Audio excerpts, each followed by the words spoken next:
Biar firman hari ini boleh mengubahkan kami dan semakin bergantung kepadamu. Di dalam nama Tuhan Yesus Kristus kami berdoa, haleluya, amin. Baik Bapak Ibu, kita akan membaca firman Tuhan hari ini dari Injil Matius. Matius pasal yang pertama, silsilah Yesus Kristus. Nah, sebelum kita baca silsilah Yesus Kristus ini, kita mau lihat sama-sama dulu di dalam PowerPoint yang saya siapkan untuk boleh melihat. Jadi sebenarnya Injil sinopsis yaitu Matius, Markus, Lukas dan Yohanes ini seperti film yang memandang Yesus dengan 4 orang sutradara, begitu ya, 4 orang yang berbeda. Nah, saya ada buat di dalam PowerPoint untuk kita bisa melihat sama-sama bahwa bagaimana tentang Yesus ini ketika dia dipotret dari Matius, Markus, Lukas dan Yohanes. Dan karena Yesus ini adalah tokoh yang hebat sepanjang masa, banyak kontroversi tentang dia. Nah, salah satunya adalah tentang kelahiran atau pohon keluarga Yesus. Coba lihat sama-sama. Nah, itu sebabnya hari ini kita buat judulnya pohon keluarga Yesus. Nah, yang pertama, next. Nah, kita lihat untuk Injil sendiri seperti yang saya katakan tadi, melihat Yesus dari 4 penulis. Nah, Matius, kitab Matius maksudnya. Nah, kitab Matius ini menggambarkan sejarah tentang Yesus sebagai raja yang berdaulat. Raja. Jadi kalau saudara lihat nanti pola penulisan dalam kitab Matius ini banyak sekali menunjukkan dia sebagai raja.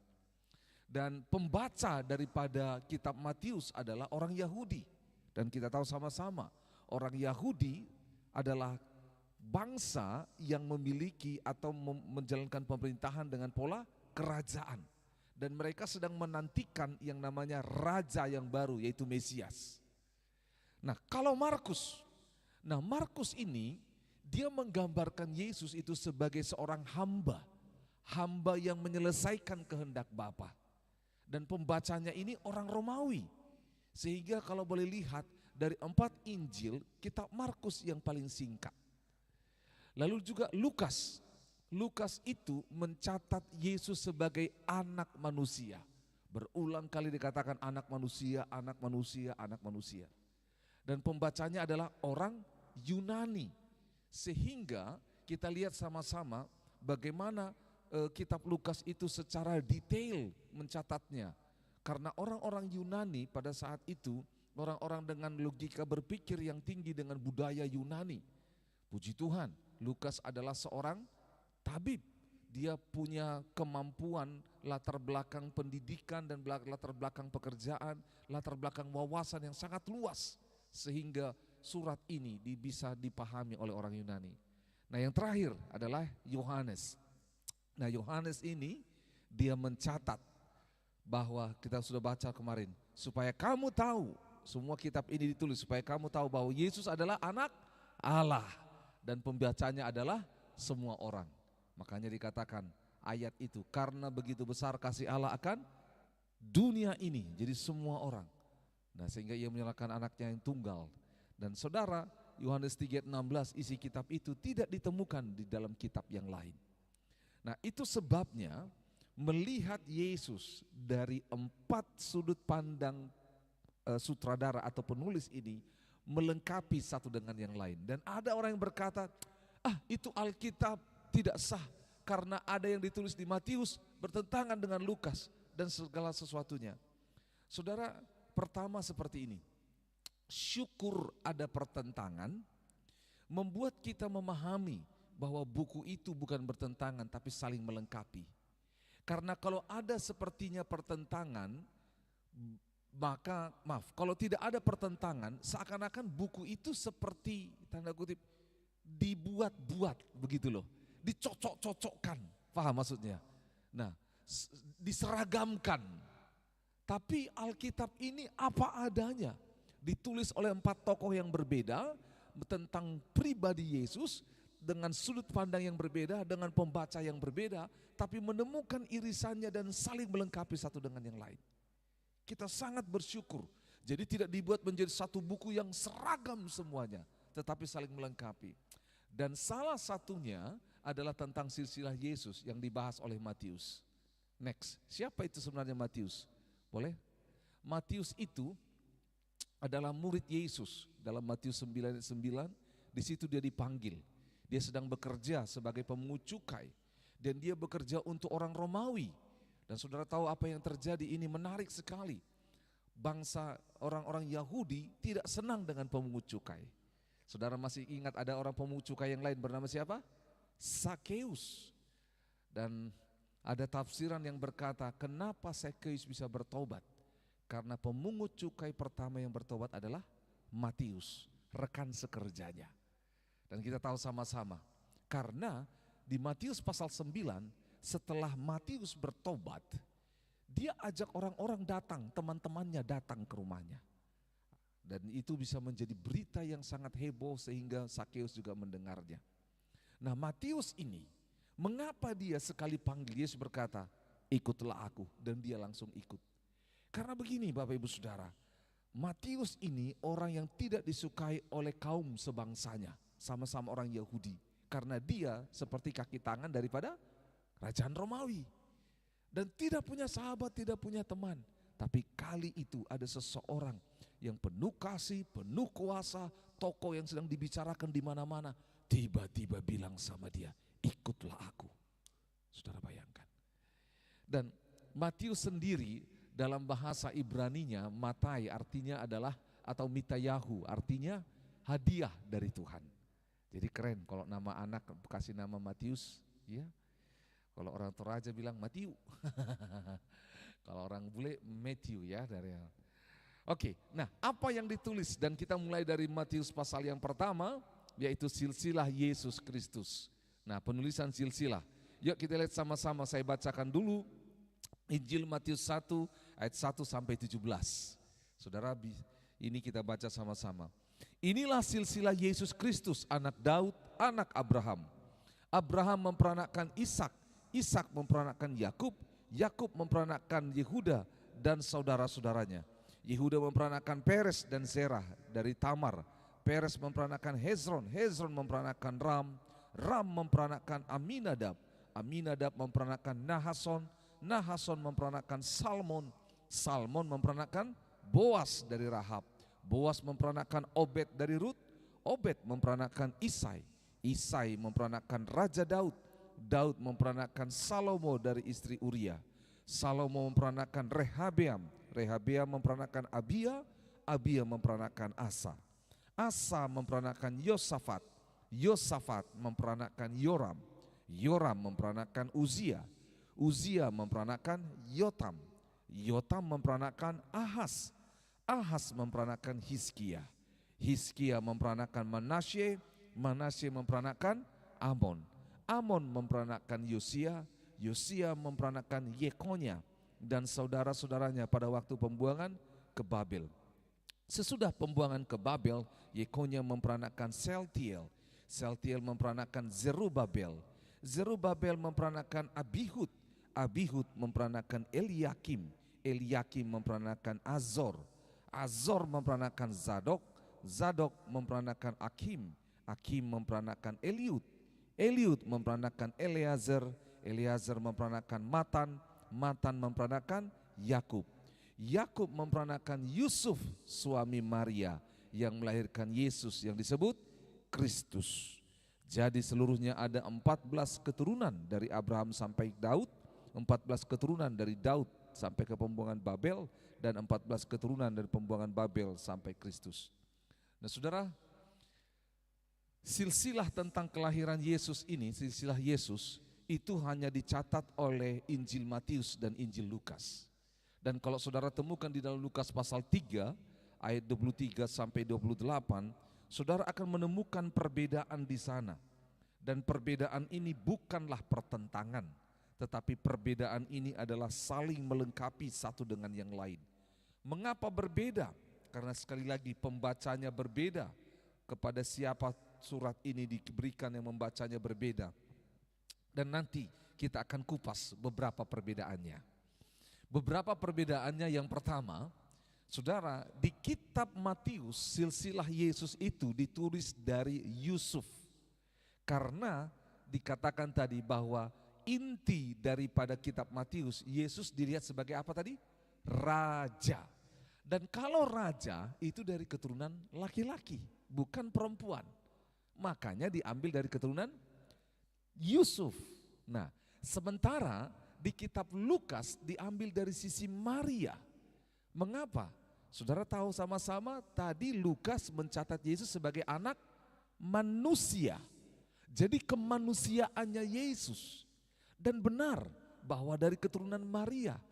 Karena kita tahu sama-sama sebenarnya Yesus dikandung oleh Roh Kudus. Tidak ada persetubuhan dengan Yusuf.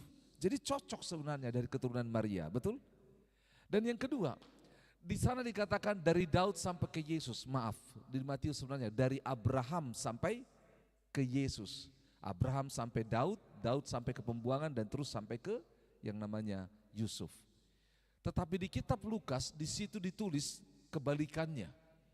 Kalau dari sini kan ditulisnya itu sampai Abraham, tapi di sini sampai kepada Adam. Wow, kalau saudara lihat di Lukas pasal 3. Mulai dari Adam sampai Adam, saudara. Kalau di dalam Matius itu mulainya adalah dari Abraham turut kepada Yesus. Nah, kalau di kitab Lukas itu dari siapa? Kalau saudara lihat Lukas pasal 3 ayat 23, saya baca sedikit. Ketika Yesus memulai pekerjaannya, ia berumur kira-kira 30 tahun dan menurut anggapan orang ia adalah anak Yusuf, anak Eli, anak Matat. Jadi dia diambil dari siapa? Yesus naik ke atas sampai ke Adam. Nah, itu penulisannya. Kalau di Matius penulisannya dari mana? Dari Abraham sampai kepada Yesus. Nah, gitu loh. Kepala ke ekor, ekor ke kepala.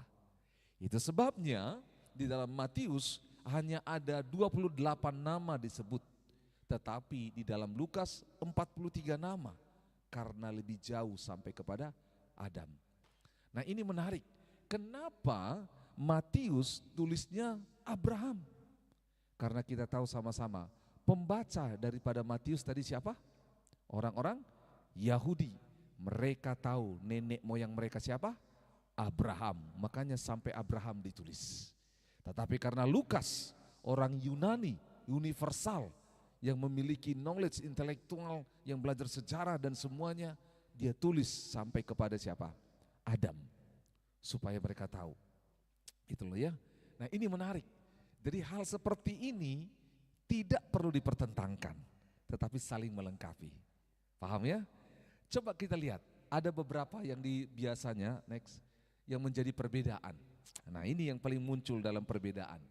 Di Matius pasal 1 ayat 15 itu secara khusus di bagian B dikatakan. Nah, Matan memperanakkan Yakub. Nah, gitu. Terus dari Yakub melahirkan siapa? Yusuf. Nah, gitu loh. Sementara di Lukas pasal 3 ayat 23 dikatakan di sana ia adalah anak Yusuf, anak Eli, anak Matat.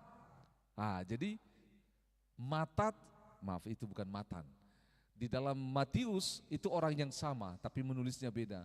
Matius bilang Matan melahirkan Yakub dan Yusuf. Sementara kalau di dalam Lukas Matan kepada Eli dan melahirkan Yusuf. Jadi bapaknya Yusuf siapa? Betul tidak? Yakub atau Eli? Nah, ini penjelasannya, next. Penjelasannya adalah Matan yang tadi ya sama-sama, dia kawin dengan seorang perempuan namanya Esta. Dan mempunyai anak namanya siapa? Yakub. Nah, setelah Matan mati, Esta kawin lagi dengan Matat. Ingat ya, tadi ada namanya di Matius panggil namanya siapa? Matan. Lukas panggilnya Matat. Perempuannya satu, namanya siapa? Esta. Jadi pertama Esta menikah dengan Matan, meninggal, tapi punya anak namanya siapa? Yakub. Lalu karena Matan meninggal, Esta menikah lagi dengan namanya siapa? Matat. Dan punya anak namanya siapa? Eli. Jadi sebenarnya Yakub dan Eli itu seperti setengah saudara yang melahirkan siapa? Yusuf. Satu mama, beda bapak. Betul? Nah, coba naikin yang sebelumnya ke atas. Naikin di atas. Jadi lihat ya, mamanya sama sebenarnya. Dari Esta. Tapi Yusuf itu diambil dari Matan. Meninggal dia menikah dengan Matat. Maaf yang di bawah ini Matat. Lahir Eli, sana lahir Yakub. Dan akhirnya turun garis keturunannya. Nangkap ya? Nah, jadi ibunya yang sama. Bilang dari ibu yang sama. Oke. Ya. Next lagi, satu lagi, lihat. Eli kawin dengan perempuan. Memang tidak tahu namanya siapa, tidak ada beberapa penafsiran namanya berbeda. Nah, Eli itu mati sebelum sempat mendapatkan anak. Nah, karena itu Yakub saudara Eli. Ingat ya, mereka saudaraan dari satu mama, betul? Jadi Yakub dan Eli ini adalah saudaraan dari satu mama, ya. Nah, terus dikatakan di sana, ingat baik-baik, Eli mati sebelum istrinya sempat mendapatkan anak. Karena itu Yakub sebagai saudara Eli harus kawin dengan istri Eli supaya mempertahankan keturunan. Dapat?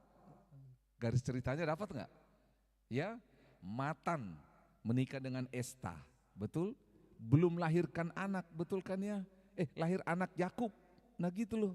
Tapi meninggal dan akhirnya Esta menikah lagi dengan Matat, punya anak namanya siapa? Eli. Nah berarti Yakub dan Eli saudaraan, tapi beda bapak, betul? Lalu Eli menikah. Waktu dia menikah, dia meninggal belum punya anak. Lalu dia akhirnya kan di sana sesuai dengan tradisi, maka saudaranya laki-laki yang lain yang harus menikah. Menikahlah akhirnya dengan Yakub sehingga lahirlah Yusuf. Nangkap ya? Jadi dari perkawinan itu lahir Yusuf. Jadi Yusuf secara sah adalah anak dari Eli secara garis keturunan karena mempertahankan keturunan dari Eli. Tapi secara biologis dari siapa? Yakub. Nah, begitu. Nah, hukumnya. Jadi faham. Jadi itu sebabnya di kitab yang namanya Lukas dikatakan Yusuf anak Eli. Wajar. Karena memang demi mempertahankan keturunan. Hukumnya orang Yahudi ditunjukkan demikian. Jadi, apakah silsilah Yesus dalam Matius dan Lukas bertentangan? Tidak. Oke, next. Pertentangan yang kedua. Ini perbedaannya. Di dalam Matius 1 ayat 15 ini dikatakan seperti ini. Ada Asa memperanakkan Yosafat, Yosafat memperanakkan Yoram, Yoram memperanakkan Uzia. Nah, di perjanjian lama kalau kita lihat kitab 2 Raja-Raja, silsilah ini sedikit berbeda. Apa bedanya? Dikatakan Yoram melahirkan Ahazia.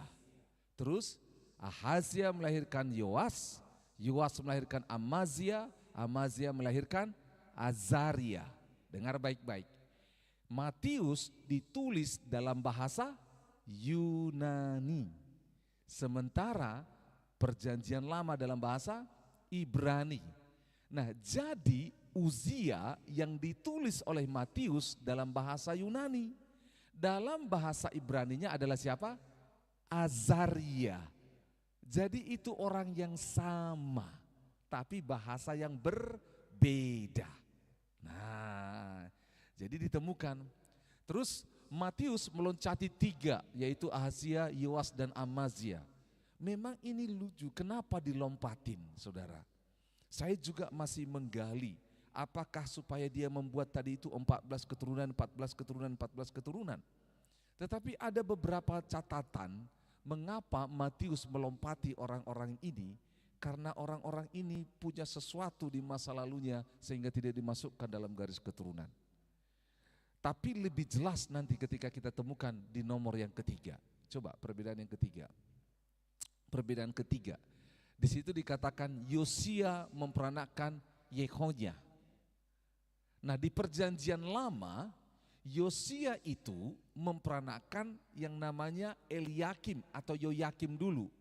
Baru Yoyakim memperanakan Yoyakin.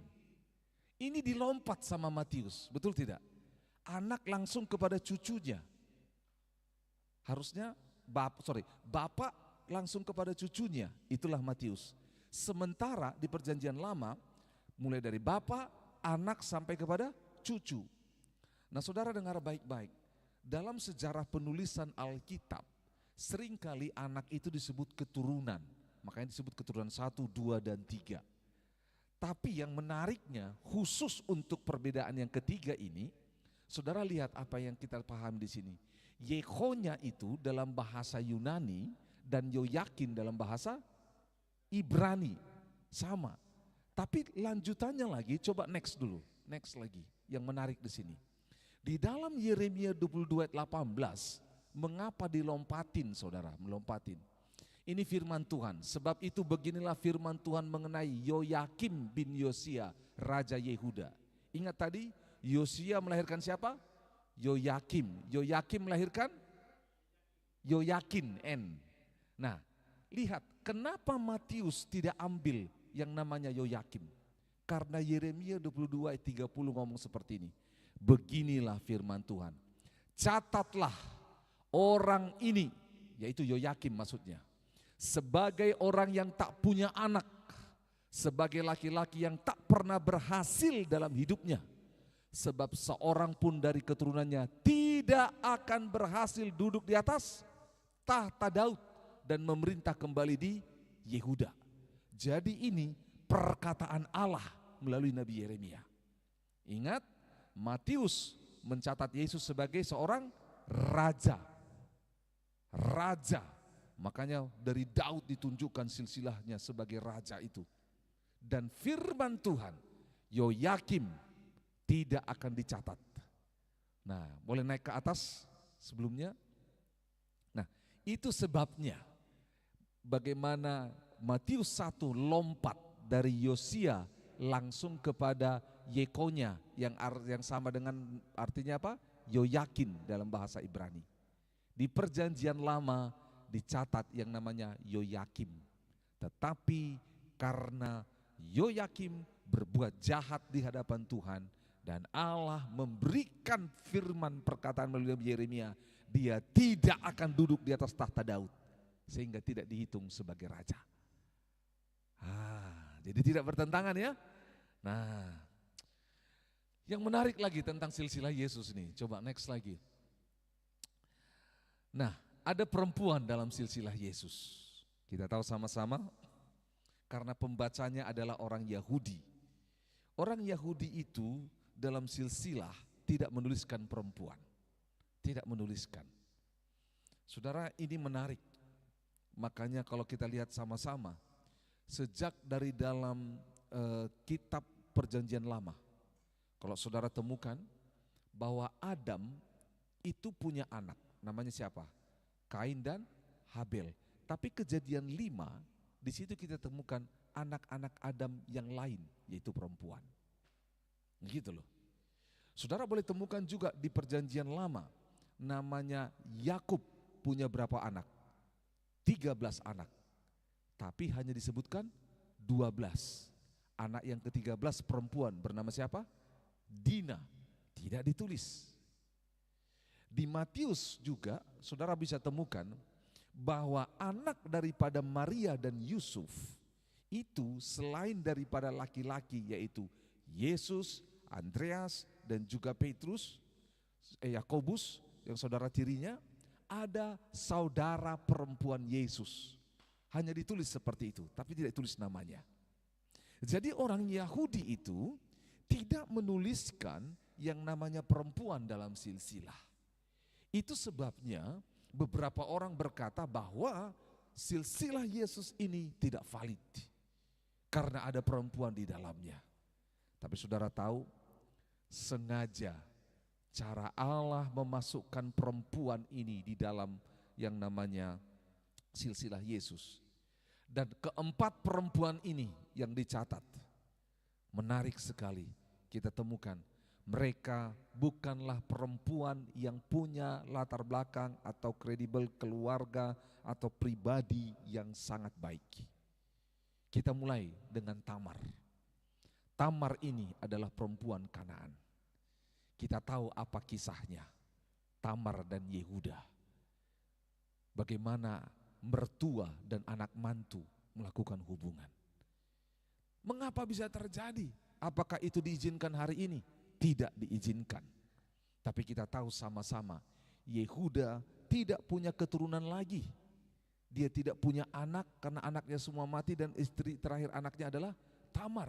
Tidak akan ada yang melanjutkan keturunannya. Allah menggunakan Tamar untuk tidur dengan dia sehingga terus lanjut keturunannya. Pada saat itu Tamar menyamar dan dikatakan sebagai perempuan yang tidak baik. Tetapi apa yang terjadi? Yehuda mengakui kesalahannya dan akhirnya menerima Tamar dan akhirnya lanjutlah garis keturunan itu. Yang kedua ada Rahab. Rahab ini perempuan Kanaan juga.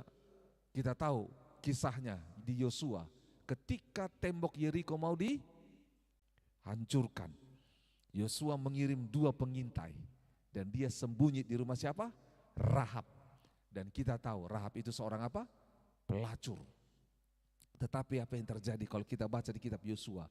Rahab ngomong begini sama 2 pengintai. Aku sudah mendengar apa yang dilakukan oleh Allahmu kepada Allah bangsa-bangsa lain. Berjanjilah kepadaku bahwa engkau akan menyelamatkan aku. Jadi Rahab mau mengikuti Allahnya daripada bangsa Israel itu. Dia seorang pelacur. Itu sebabnya kita tahu sama-sama ketika tembok Yeriko dihancurkan, bangsa itu masuk untuk menyerang. Mereka lihat sebuah tanda, yaitu apa? Kain warna merah. Itu adalah tanda rumah Rahab, jangan dihancurkan. Dan Tuhan hebat pula. Hebat, menarik ya. Ketika tembok itu semua rubuh, khusus di bagian tempatnya Rahab itu, Tuhan jaga tidak rubuh.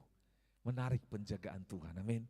Jadi kalau kita ada dalam perjanjian Tuhan, maka kita tidak akan hancur. Makanya ada lagu, walau 1000 rebah dari Mazmur di sisiku, wah, kau tetaplah Allah penolongku. Walau 10.000 rebah di kananku, wah, takkan ku goyah sebab Yesus sertaku. Itu terjadi bagi orang-orang yang hidup dalam perjanjian Allah. Yang ketiga ada seorang perempuan Moab, namanya siapa? Rut. Rut ini neneknya dari Daud ini ya. Nah, saudara tahu Rut ini perempuan Moab, penyembah berhala. Tetapi dia ikut dengan Naomi. Dia bilang sama Naomi, kemana kau pergi, ke situ aku pergi. Di mana kau dikubur, di situ aku dikubur. Allahmu lah yang menjadi Allahku. Sehingga akhirnya lihat Rut itu yang artinya adalah sebuah pertemanan. Dia menyertai Naomi, dia ikut dan dia menikah dengan Boas. Dan Boas akhirnya melahirkan Isai, Isai melahirkanlah Daud. Saudara lihat perempuan Moab, perempuan yang tidak baik, penyembah berhala. Yang terakhir Batsheba, istri daripada Uria. Kita tahu sama-sama seorang raja bernama Daud tidak pergi berperang. Dia dari atas sotor rumahnya, dia ngintip orang mandi. Padahal harusnya raja berperang, tapi dia sendiri di atas sotor rumah. Nah ini makanya kalau kita disuruh kerja, ya kerja. Kalau disuruh ke lapangan, ke lapangan. Kalau disuruh ibadah, ya ibadah. Kalau disuruh pergi doa, ya pergi doa. Kalau tidak nanti, kalau disuruh sekolah ya pergi sekolah. Kalau tidak nanti ada godaan. Dia lihat ada seorang perempuan mandi, istri Uria. Dan dia tertarik dengan perempuan itu. Dan Daud merancang sebuah kejahatan. Supaya istri Uria ini bisa menikah dengan dia dapatkan. Supaya namanya Uria mati. Dia tidur dengan perempuan itu. Awalnya gak masalah. Tapi ketika ditemukan, istri Uria ini jatuh hati Daud dan dia hamil. Harus bagaimana caranya? Nah begitu. Jadi lahirlah sebuah konspirasi untuk membunuh Uria sehingga Batseba menjadi istrinya Daud. Bapak Ibu Saudara, dengar baik-baik. Alkitab secara jelas menuliskan nama-nama ini. Bukan berarti karena kekurangan nama, tetapi punya arti. Karena apa? Karena Allah sanggup membangkitkan seseorang dari keterpurukan. Karena Allah sanggup ketika Dia memilih seseorang, apapun latar belakangnya, Tuhan bisa pulihkan. Tuhan bisa bawa kepada jalurnya Allah. Itu sebabnya Bapak Ibu Saudara, kita melangkah ke bagian yang terakhir. Coba next. Kita belajar sama-sama. Di bagian yang terakhir, kita belajar 3 hal ini. Yang pertama, silsilah Yesus sebenarnya melalui Maria karena dikandung dari perawan Roh Kudus. Tetapi kita harus tahu pula bahwa Maria dipertunangkan dengan Yusuf. Kenapa perlu harus ada Yusuf? Karena ingat, Yesus adalah Allah. Nah, jadi itu sebabnya di dalam kemanusiaannya, dalam normalnya manusia ada papa dan mamanya. Jadi itu sebabnya harus dimunculkan Yusuf. Tetapi kita tahu sama-sama bahwa Yesus ini lahir dikandung oleh Roh Kudus. Makanya Bapak Ibu Saudara, di ayat yang ketiga, ayat yang ke-16, Matius 1 ayat 16 dikatakan, Yakub memperanakan Yusuf suami Maria yang melahirkan Yesus yang disebut Kristus. Nah, jelas disebut di situ Kristus. Jadi sebenarnya Kristus itu adalah bukan nama Yesus, tetapi apa? Sebutan bagi Yesus. Nah, gitu loh ya. Yang kedua, kita paham sama-sama, kegagalan atau kejatuhan nenek moyang kita tidak menentukan masa depan kita. Betul? Kita tadi lihat ada berapa perempuan, ya, tokoh perempuan yang dituliskan dalam silsilah Yesus? Ada 4. Dan 4 ini adalah perempuan yang tidak baik. Mengalami masa-masa yang tidak baik. Tapi Tuhan memilih mereka menjadi nenek moyang daripada Yesus. Jadi siapapun nenek moyang kita, mau orang tua kita, kakek kita, buyut kita pernah melakukan dosa, kesalahan. Silsilah ini menunjukkan bahwa Yesus menguduskan setiap generasi. Yesus sanggup mematahkan kutuk. Yesus sanggup mengampuni semua dosa. Itu sebabnya kalau hari ini kita seorang anak yang kita tahu bahwa orang tua kita atau kakek kita atau buyut kita atau moyang kita adalah orang yang pernah salah, orang yang pernah gagal, orang yang pernah jatuh, ketahuilah hanya di dalam Yesus itu semua bisa dipulihkan. Karena Yesus rela masuk di dalam keturunan orang-orang yang tidak baik ini, orang-orang yang terkutuk, pelacur, penyembah berhala. Yesus masuk di dalamnya supaya semua kutuk, dosa, kesalahan, kejatuhan masa lalu diambil oleh Yesus dan kita tidak tanggung lagi. Itu dia. Yang terakhir, kita tahu sama-sama bahwa kutuk tidak ada dalam generasi kita bila kita hidup di dalam Yesus, bila Yesus hidup dalam kita.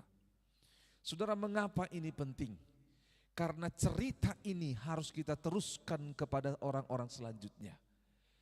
Mengenai silsilah Yesus ini kita harus teruskan kepada banyak orang. Supaya keturunan kita tahu bahwa kalau di dalam masa mereka gagal, mereka tidak mengakhiri diri mereka. Tetapi mereka tahu bahwa akan ada kesempatan kedua yang lebih baik, kesempatan ketiga dan seterusnya. Hanya ketika ada dalam Yesus. Karena Galatia 3 berkata, terkutuklah yang tergantung di atas kayu salib. Jadi Yesus sudah mati tergantung menjadi kutuk di atas kayu salib. Supaya kita tidak hidup dalam kutuk lagi. Itu sebabnya Bapak Ibu Saudara, dari Bible Study malam hari ini, saya mau menggerakkan kita bersama-sama. Rindukanlah supaya generasi demi generasi yang lahir melalui hidup kita menjadi orang-orang yang hidup dengan luar biasa. Bukan seperti Yoyakim yang hilang dari yang namanya silsilah tahta Daud karena perbuatannya yang jahat. Oleh sebab itu, selagi masih ada waktu untuk bertobat, pilihlah untuk mengambil jalur bertobat kepada Allah. Karena itu akan berdampak kepada keturunan kita selanjutnya. Tetapi di dalam Yesus semua dipulihkan. Itu sebabnya keberadaan Yesus di dalam sebuah generasi itu adalah hadiah terbaik. Sebelum saya tutup, saya sangat familiar dengan kisah ini. Karena kami lahir dari keluarga di mana belum penyembah Yesus. Saya adalah generasi kedua keluarga kami yang menjadi Kristen. Karena kakek kami bukanlah penyembah Yesus, bukanlah Kristen. Papa saya sewaktu bayi dibawa ke gereja karena banyak hal aneh terjadi dalam keluarga. Banyak kematian terjadi, kutuk kematian terjadi. Anak 1, 2, 3, 4, 5 meninggal semuanya sewaktu bayi, sewaktu kecil, waktu balita.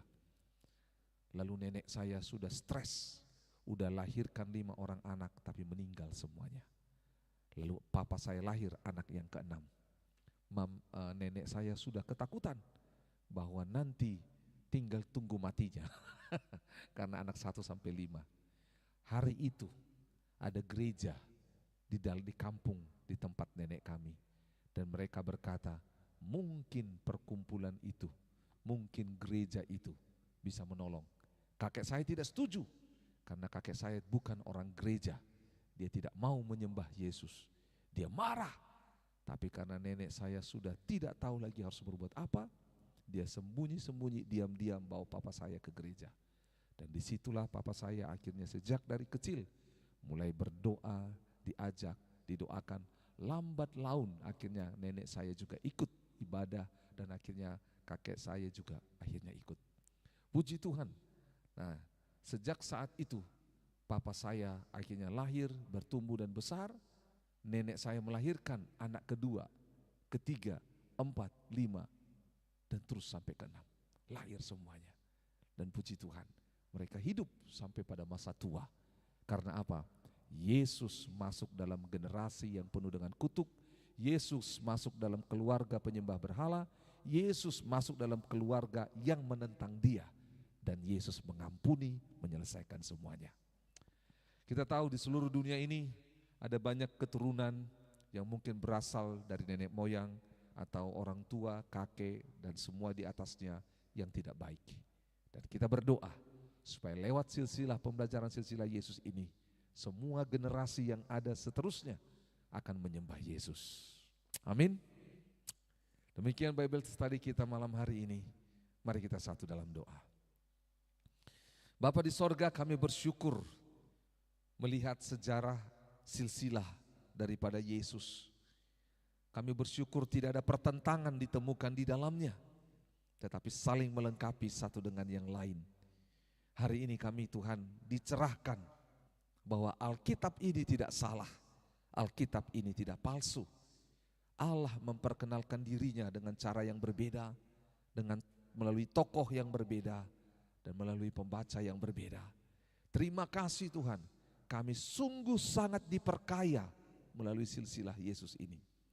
Kami bersyukur melihat semua ini Tuhan, dan kami berdoa, bila ada di antara kami yang kami tahu bahwa kami lahir dari keturunan yang bukan menyembah Allah, lahir dari keturunan yang salah atau rusak, lahir dari keturunan yang punya kegagalan, kejatuhan atau perbuatan buruk lainnya, Tuhan Yesus, selesaikanlah bagi generasi kami ya Tuhan.